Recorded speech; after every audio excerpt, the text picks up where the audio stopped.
राष्ट्रीय गेहूं एवं जौ अनुसंधान संस्थान करनाल के द्वारा मौसम के मिजाज को देखते हुए गेहूं बचाव व रखरखाव के लिए एडवाइजरी जारी की गई है। किसानों को सावधानी बरतने की जरूरत बताई गई है। इस साल गर्मियों ने समय से पहले ही दस्तक दे दी है। देश के कई इलाकों में हीट वेव चलनी शुरू हो गई है। मौसम विभाग ने इस बार गर्मी के मौसम में सामान्य से अधिक हीट वेव वाले दिनों की संभावना जताई है। गेहूं कटाई के दौरान उत्तर भारत के कई हिस्सों में अधिकतम तापमान सामान्य से 2 से 3 डिग्री सेल्सियस ऊपर रहने की संभावना है। करनाल स्थित ICAR के भारतीय गेहूं जौ अनुसंधान संस्थान ने मौसम विभाग से मिले इनपुट के आधार पर अगले एक पखवाड़े के लिए गेहूं किसानों को एडवाइजरी जारी की है। संस्थान ने उत्तर प्रदेश, राजस्थान, उत्तराखंड, हरियाणा और पंजाब के किसानों को गेहूं की फसल के लिए उचित नमी की मात्रा सुनिश्चित करने की सलाह दी।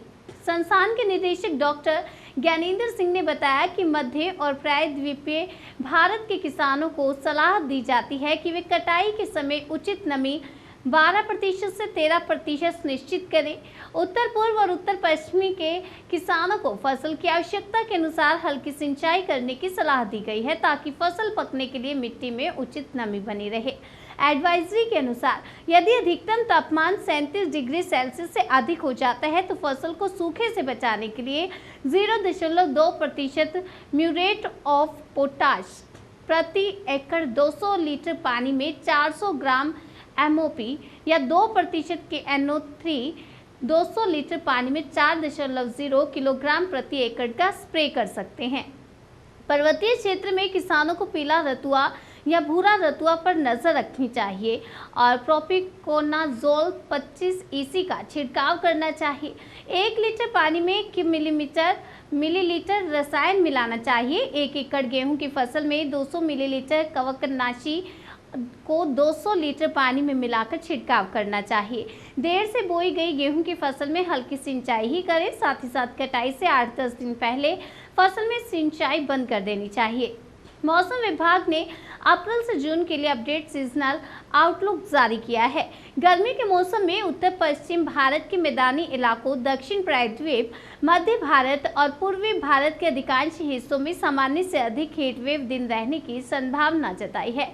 अप्रैल 2024 के दौरान दक्षिण प्रायद्वीप के कई हिस्सों और उससे सटे उत्तर पश्चिम मध्य भारत और पूर्वी भारत के कुछ हिस्सों और उत्तर पश्चिम भारत के मैदानी इलाकों में सामान्य से अधिक उष्ण लहर हीट वेव दिन रहने की संभावना जताई गई।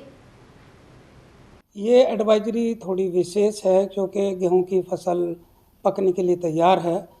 कुछ राज्यों में गेहूं की फसल कट चुकी है, कुछ में कटाई शुरू हो गई है।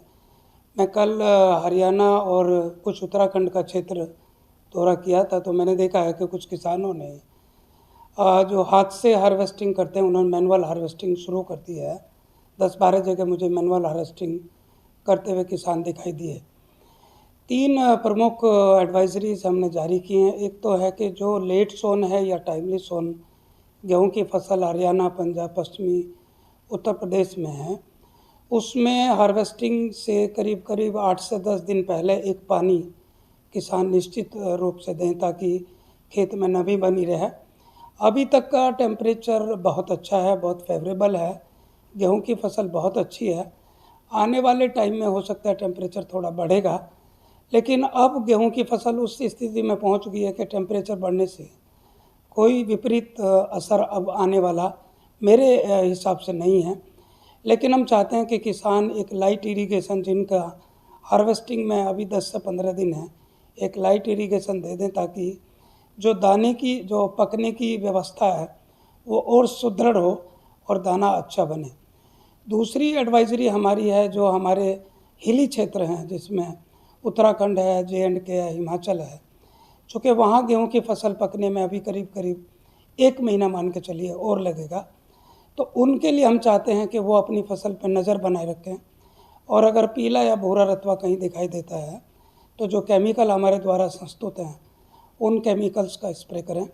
मैं दोहराना चाहूँगा कि केवल तभी स्प्रे करें जब सुनिश्चित हो जाए कि स्प्रे की आवश्यकता है। अनावश्यक रूप से स्प्रे करके किसान को आर्थिक हानि भी होती है और फसल को कोई लाभ भी नहीं होता।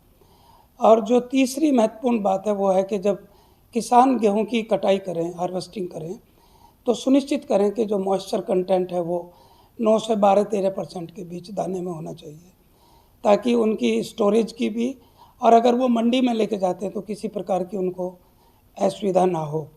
इसके अलावा मैं 2 समाचार और आपके साथ साझा करना चाहता हूँ। एक है कि जहाँ गेहूँ की फसल हार्वेस्ट हो चुकी है, जिसमें हमारा महाराष्ट्र है, कर्नाटक है, गुजरात है, मध्य प्रदेश है, पार्ट्स ऑफ राजस्थान है, छत्तीसगढ़ है, वहाँ किसान गेहूँ की फसल हार्वेस्ट कर चुके हैं। वो अपना स्टोरेज प्रॉपर करें, फ्यूमिगेशन करें, स्टोर की ठीक से सफाई करें, ताकि स्टोरेज पैसे गेहूँ को बचाया जा सके। दूसरी जो अंतिम और महत्वपूर्ण सूचना अभी मुझे 2 दिन पहले अखबार के माध्यम से मिली है कि बुंदेलखंड क्षेत्र को ड्यूरम व्हीट, जो हमारा कठिया गेहूँ है, उसके लिए जीआई टैग मिला है। अभी मैं उस जीआई टैग की डिटेल्स चेक कर रहा हूँ, बट ये उस क्षेत्र के लिए, ड्यूरम व्हीट के लिए, किसानों के लिए, और न केवल डोमेस्टिक बल्कि अगर हम इंटरनेशनल मार्केट पे, एक्सपोर्ट पे, प्रोडक्ट्स पे नज़र रखते हैं, तो ये जो एक जीआई टैग मिलना है, ये एक बहुत अच्छा कदम है। हालांकि हमारे देश में और अन्य राज्य जैसे, जिसमें प्रमुखतया मध्य प्रदेश है, में ड्यूरम की खेती होती है, अच्छी खेती होती है, अच्छे दाना, अच्छी उपज, और वहाँ पे किसी प्रकार की बीमारी का भी ऐसा कोई प्रकोप नहीं होता है। तो वहाँ का जो ड्यूरम है वो भी इक्वली गुड है, अच्छा है। तो निश्चित रूप से इस टैग का तो केवल मुझे लगता है, क्योंकि सीमित क्षेत्र के लिए होता है, बुंदेलखंड को ही ज़्यादा फायदा होगा, लेकिन ड्यूरम व्हीट को, ड्यूरम प्रोडक्ट्स को, और हमारे नेशनल और इंटरनेशनल मार्केट को निश्चित रूप से इससे कुछ ना कुछ